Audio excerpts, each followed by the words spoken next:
Hi, I'm Kathy Mills from Short Film Edits, and I'm here with Samantha from Midnight's Darling Picture Shows. How are you? Hey Kathy, how are you today? Well, I'm tonight. good. Tonight, yep. It's night for both of us, so it's good. Yeah, Yeah. Could we start this with you telling us a little bit about you? of course. Hi, I'm Samantha Dennis-Serhan. I'm from Australia. I'm in New South Wales in the Upper Hunter Valley. Um, I've been writing since I was very young, probably 8, 9, 10 years old. I done my first short film in 2017. Fun fact, I was homeschooled. Um, I've never been to film school and I've never been to actual school before. And as a writer, I have severe arthritis in both hands and I've cut my finger off once. Oh, Fun fact. stunning. Yeah, keep Fair things enough. interesting. Yes. So, could you tell people what exactly it is that you do? What don't I do on the film set? So I'm a writer, I'm a director, I'm a producer. I do my own castings, styling. When Mhm. Bonnie's not doing style, Bonnie like Tipper's not doing styling with me. Honestly, I do a bit of everything. Yeah. Okay. Yeah. All right. First question for you. Could you walk us through the creative process of filmmaking? Well, my creative process is it honestly depends because I'm also like a writer. So I'm writing a book currently. And um I think writing a book and like writing a film, it's obviously it all starts with the writing process. So I'm really big on developing the characters because as a writer, I am very heavy on dialogue, whether that's writing a book or writing a scene. And it's funny because I hear a lot of writers or directors that are writers say that they have issues with writing dialogue for their scripts, but me, I'm like very dialogue heavy. And you can Mm. probably ask any actor that's ever worked with me that they have to learn like a bunch of lines. Um, so yeah, I start with if I've got an idea, I run with that. If I've with my short films that I've done so far, I've most of them the festivals that we've been entering came with a theme. Like for the 2023 Blue Hill Film Festival, the theme was blue because it was the 10-year anniversary. So you had to incorporate that. So it got me thinking, how can I do this? And that's how Electric Blue came along. I incorporated the term blue, that everybody started bleeding blue blood, Hmm. and Yeah. it was on a super blue moon. And I had like multiple of the characters like have like a blue layer of clothing. Natasha Reynolds had a blue hat on. My mum, who was an actor in the film, she had a blue jacket. The kids had like different blue outfits on. Um, so yeah, I incorporated blue. I had like blue lighting Yeah. on the night and stuff like that. So I guess if I'm doing a festival and it's got a theme, I start with that. Yeah. If I'm writing a book, I've usually got like an idea that has started and I keep writing. Yeah. And when I'm doing a feature film, like I'm currently doing with our friend Flint, I don't even remember where I got started with that because I started writing it when I was very young, like a teenager, the story. Yeah. So once I wrote it out, I then got later on, got older and was like, oh, I'd like to like make this.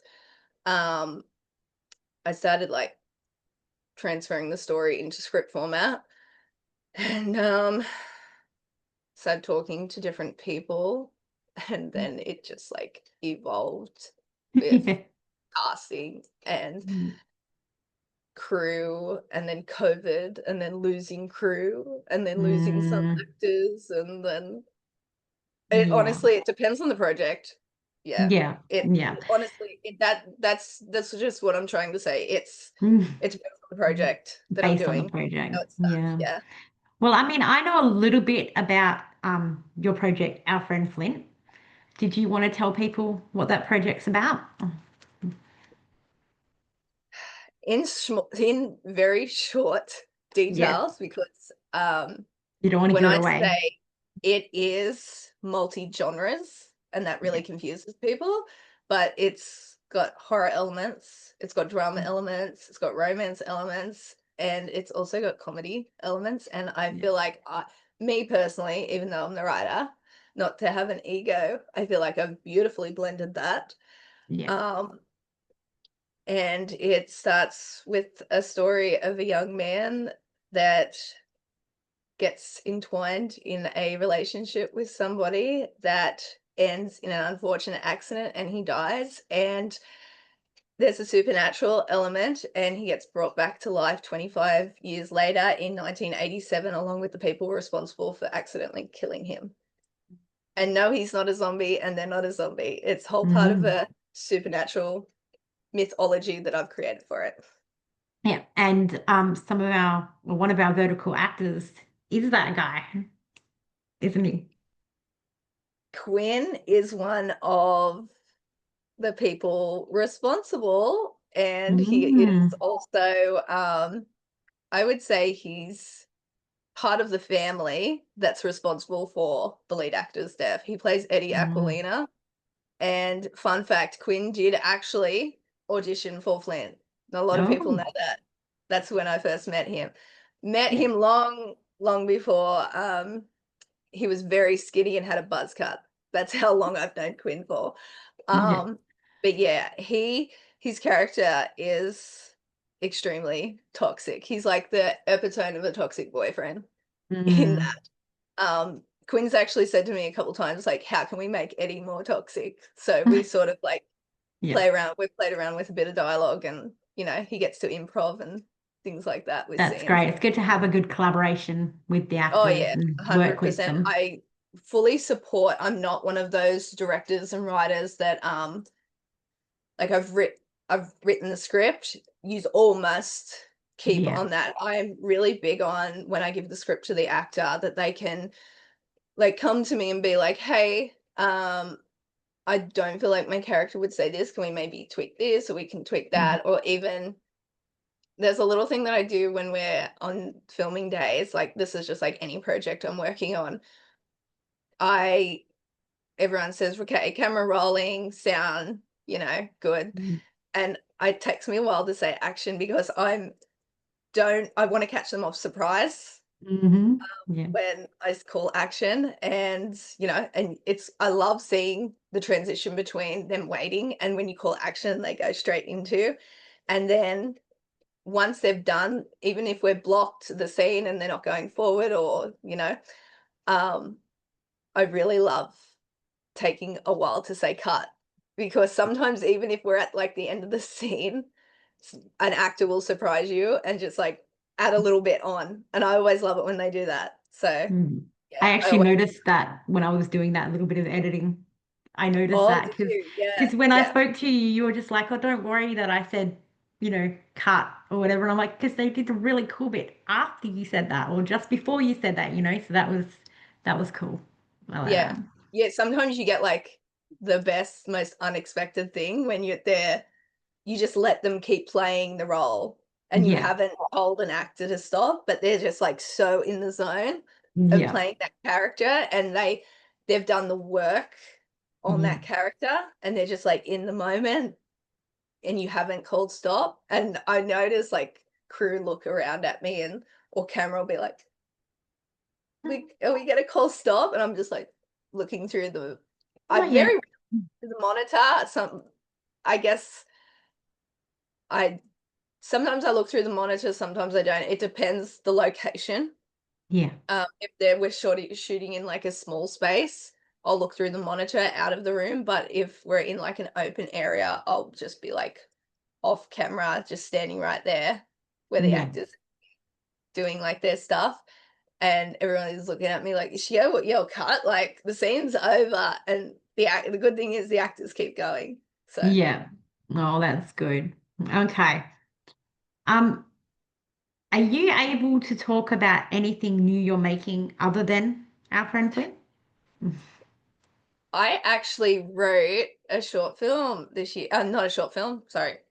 Ignore what I said. I actually have written a feature film. this Yes. year. I've drafted the first script for it. I haven't bothered to went over it because then I went straight into the treatment for it. So that was like 20 pages. I wrote out the marketing plan, the development plan, the 10-page narrative breakdown, one character. I don't want to like go into like what it's Yeah. about because I don't want to give it away, Yeah. but I submitted it to a few things and I'm really excited about the story. And the fun thing about it is there's one male character and 5 female characters. That's it. I love that. Aside for like a bunch of extras. Um, and primarily the location is just all in the bush. Oh, nice. Yeah, and it's very rural and um my friend read it and because she'd had like experience with reading and making treatments when she'd done like a few NIDA courses. And so I was like, hey, can you like look at this before I like submit it to this thing? Tell me what you think. Yeah. And she read it and she was just like, there's this one scene in it. And without giving too much away, I feel like it's a very shocking thing. Like when I read it out to my mom, she's like, "You did not write that." And I was like, I did." Mm, But I just know it'd make a lot of people uncomfortable. okay. I guess in a way, it's a bit feminist, it's a bit political, and it's thriller horror, I think. Okay. But it's just so smart, I think, and also very needed and warranted in like today's society. And I did Mm, draw a bit from like a real thing that happened, but I did like this flip on okay. it. I'm trying to speak in Yeah. code, and it's probably No, I get sounding it. It insane. sounds interesting. Yeah, it's probably sounding insane. My friend read the part and she's like, I could just like imagine men watching that being absolutely terrified. She said it would take a very special kind of male actor to take on that role. And I was like, yeah. But Good. yeah. So Yeah. I'm really excited to where I've submitted it around and stuff. But this is actually like the first time that I've ever spoken about it. Like I've never spoken Oh, about it anywhere. I haven't even like posted it on my production company or my personal page or anything. no, I feel But yeah. privileged. Thank you. Oh, yeah. All right, a bit of a fun question.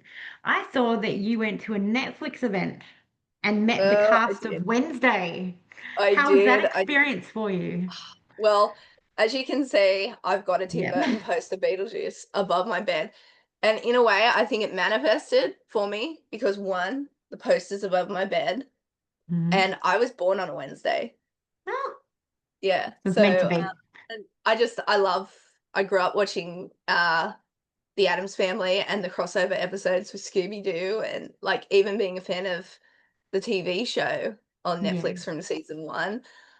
Um, Such a privilege, the most Yeah. amazing thing, and I met so many like wonderful people there that that I'll definitely be friends with for the rest of my life.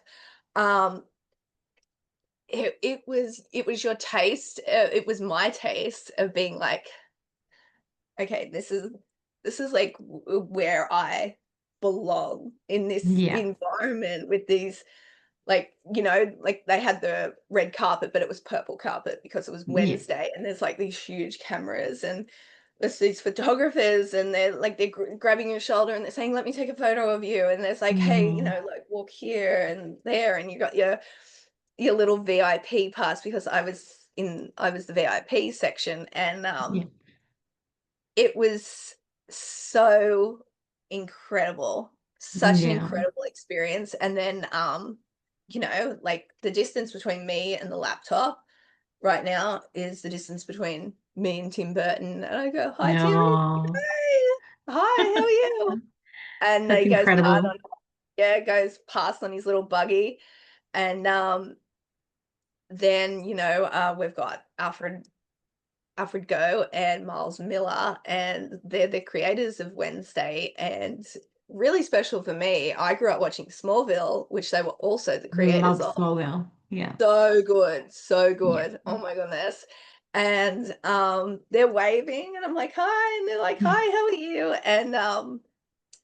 And you know, you like I got to give the poster, like Netflix gave us all a poster to go over to the cast and like get signed, and you know, you got like the barricade there and stuff like that. And you know, I had a little conversation with Jenna Ortega and Hunter Doohan, who I had watched in Your Honor. It's a Stan TV show, and it's got Walter from Breaking Bad in it. And I that love was him. also like Yeah. meeting like Hunter and watching him from Your Yeah. Honor and seeing him on Wednesday. And I met Emma, who plays Enid on Wednesday, and she's my favorite character on there. And Yeah. my style, I guess, for the night, like was a bit Enid inspired. So it was so cool. And Gwendolyn Christie as well. Oh my goodness, she is like stunning in person. Sorry, my cat is just like right there knocking everything down. But yeah, they were so lovely. And Tim Burton, he when we got to sit down in like the big room, and there's like over 1,000 people, and I was front row with my group, and just seeing him like talk, and like he talks with his hands and Yeah. everything, and everyone's always like said to me, "Oh, you talk too much with your hands," and stuff like that. And just see somebody like up close that who Yeah. you admired their projects for so long, and they're just like kind of speaking a language in a way that they create, and it's just like so inspiring. And you're like, This is my element." My camera's shaking because Cat. Hello. yeah, yeah, Mine's meowing that way somewhere. yeah. No, going to the Netflix event, especially so early on in my career and where I'm at, Yeah. was just like such a godsend. So That's so glad. amazing. Yeah, So happy yeah. for you. That's really Thank you. cool. Yeah. Yeah. I'm just gonna take Okay. my cat out of the room. That's fine.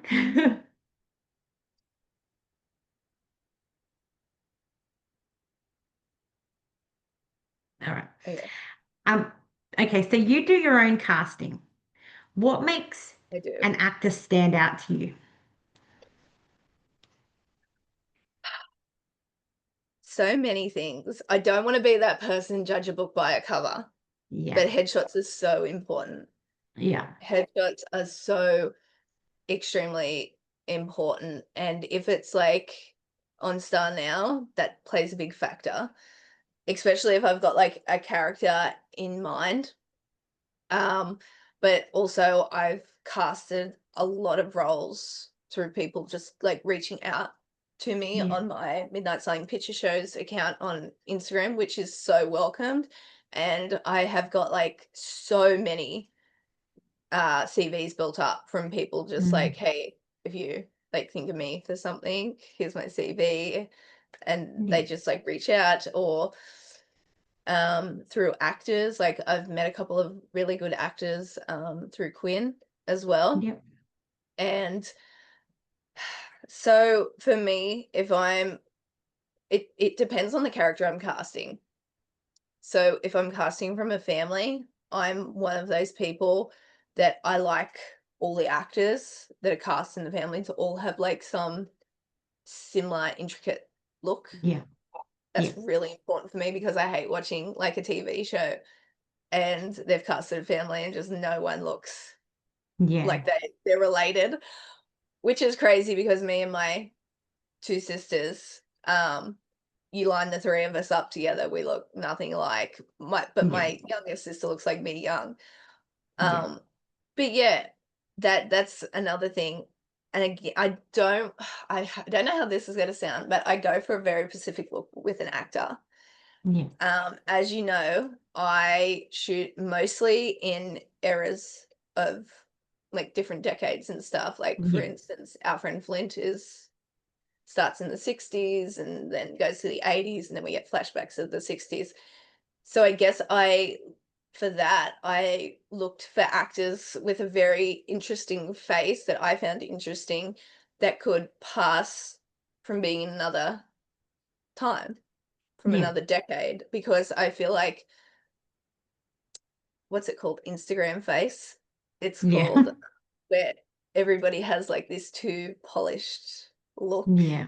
So if an actor has a headshot, or I'm like speaking to them over Zoom and they have like, I don't know, a crooked nose or crooked teeth, or, not that $1 million I've been to the Hmm. dentist smile. If they have like this very interesting look, I I sort of go with that. And then obviously I like to meet them on Zoom, and if they're like nice and kind and they're interested and I like their vibe and their energy, because that's also important. Like, Yeah. um, I've had like my fair share of dealing with actors with bad attitudes, and Yes. I Yeah. feel like when I go to set, I don't want to need to like running a high school. I'm not a Yeah. principal at a high school, running attitudes and egos and Yeah. dynamics of personalities. I like everybody to get along. Yeah. And, when I do a Zoom audition, I have a couple of the other actors on there, get them to run lines together. And, if that all gels well and everybody's good energy and vibing and they're understanding the character well, thumbs Yeah. up, let's go, you're cast. Yeah. Oh, Yeah. that's good. I'm glad Yeah. that you put them together beforehand. So that's kind of Oh, like having a semi like table read to see if yes. everybody's connecting. Oh, yeah, like rehearsal and like auditioning and like running actors together, like prior beforehand, is Yeah. like so important to me. Yes. And I think probably a couple of creators would probably disagree with my approach, but I do really think rehearsals, meeting beforehand, even like communication between the actors, especially Yeah. if they're gonna like be playing boyfriend or girlfriend. Yeah. Again, that is like so important. Yeah. I really think, like, speaking on that, Quinn that we were talking about earlier, his on-screen girlfriend is played by Tegan McIntyre in Our Friend Flynn, and they got to know because they were both cast. Quinn was cast right before COVID, and Tegan was cast during COVID. So, you know, going on Zoom and like talking through COVID definitely built like their solid Yeah. connection that they can just like easily go up to each other and, do their scenes and have like this really good rapport and joke around and muck around with each other. So Yeah. that's like so important to me. Like, everybody needs Yeah. to be comfortable, especially if they're playing like an on-screen relationship. Absolutely. I completely agree with that. I mean, and like you know that I've done plenty of interviews and you've seen some of them and you know that a lot of actors feel that way too. They Oh love yeah. to just have that rapport. If they're not comfortable, it shows. And Yeah. yeah, That I think that is just like something directors like really need to just always put like a big focus. And that's why when I am casting like an on-screen relationship, I always have, if I've got like the other person cast, I always like to let them have like a bit of a say as yeah, well, and be like, okay, what did you think of them, what did you think of her, yeah, what did you think of him? And, they'll say, I was more comfortable with this one than I was with that yeah, one. And like, I feel like it's really good to check in with them as well during the yeah. audition process and see what they're feeling with people. No, I really like that. But then you have to make a final decision. Oh, And 100%. you can't please everyone. No, no, So, you can't. no. Okay. What goes into building emotion and atmosphere from behind the camera? To bring the scene to life. Yeah. Oh, okay. So tell you about bringing the video store to life in Our Friend Flint, which was like a huge setup. We have Vanessa Davis from Houseos, and she's this, um I wouldn't say bogan mum, but the family is looked on. She plays Quinn's mother in the Yeah. film. and she had to come into like a dingy sort of VHS store and buy some, VHSs, and bringing that to life in now was such a process. Mm. I went into a local bookstore that we had here who also has VHSs and sells DVDs and Mhm. all that. And then we had Natasha Reynolds, who is a graphic designer. She's also an actor in Yeah. Flint. We've made a short film together called Angel, which you've seen. Yes. She graphic designed a heap of like film posters to hang up in the hall of this old building to make it look like Vanessa was walking down a hall of like latest movie posters. Yeah. And then we added like a few like decorations and things like that. And the man that owned the store, he also had like an open and close sign, which all lit up and casted like this Oh, really cool cool. neon glow. Um, the cinema photographer I had on that scene, he had this idea because he knows I'm a big Lost Boys fan to light up behind the rows of fake books and everything, some neon purple and pink, which Yes. again added that neon element. And we're in like an old like building that Yeah. is Yeah. basically we shouldn't even be allowed to like legally be in. And we were Yeah. filming on a Sunday, and then like all these different like little props and intricate little things to make it look like a secondhand store. And then I had the idea like we need the person behind the counter to have Mm. like a custom shirt. So Tasha designed a print that we got printed on a shirt. It was like this neon, it was like this pastely bright pink with all these swirls of blue, and it looks so 80s. And it was the hardest time to find a company that was willing to do that shirt, and it was so expensive. And we casted the logo, got logo made, which was Arsenal Sounds, and it was originally called that in the script, and then we're like, there's no way that we're going to get away with filming in this location without any books being seen. Mm. So we got a sign made up that said Arsenal Sounds, books, VHSs, and more, because there was Mm. just so much stuff in this man's store that he sold out of. So Yeah. I got it printed on the shirt, I got the sign made up, and all these elements together, plus combined with wardrobe, really brought that atmosphere to life. And I tell you what, it was a small army that was up there that day that brought Yeah. that room to life. So that, I guess that's just one aspect of how that one scene for Our Friend Flint was brought to life atmosphere wise, and all Mm. the like thought process that went into one day of filming that took like 2 months of preparation. It was, Wow. yeah, it was insane, but it looks good. It looked Yeah. really good. We also had a journalist there on the day that like took pictures, and we had unit still photography being done, and everyone just looked great. And I mean, Bonnie that I spoke about, Bonnie Lee Tipper, she turned up with like all this wardrobe, and she like dressed Vanessa, and she dressed my mom, and um yeah, it just, all those elements combined, even like the littlest details of the Mm. posters, the fake posters that Natasha designed, just all combined together brought Yeah. that atmosphere to life. And That's good. I know the actors are the stars, but there is just like so much planning, especially Yeah. if you are doing a decade piece, that just like goes into bringing that to life. It takes a whole team. It does, especially if Yeah. you're self-funding it like myself. Yes. Yeah. But I mean, like, just, I mean, I know that they're the actors, and I bring this up a lot. They may be the actors, but if it wasn't for hair and makeup, if it wasn't for the camera or the Yep, gaffer or, you know, any, like the director, the producer, the writer, or anything, it wouldn't even happen. it wouldn't. So Honestly, this, it wouldn't yeah, happen. yeah, Even just like the regular people that be like, hey, sure, I'll be an extra in that Yeah. scene. That add that extra Mm. element to it.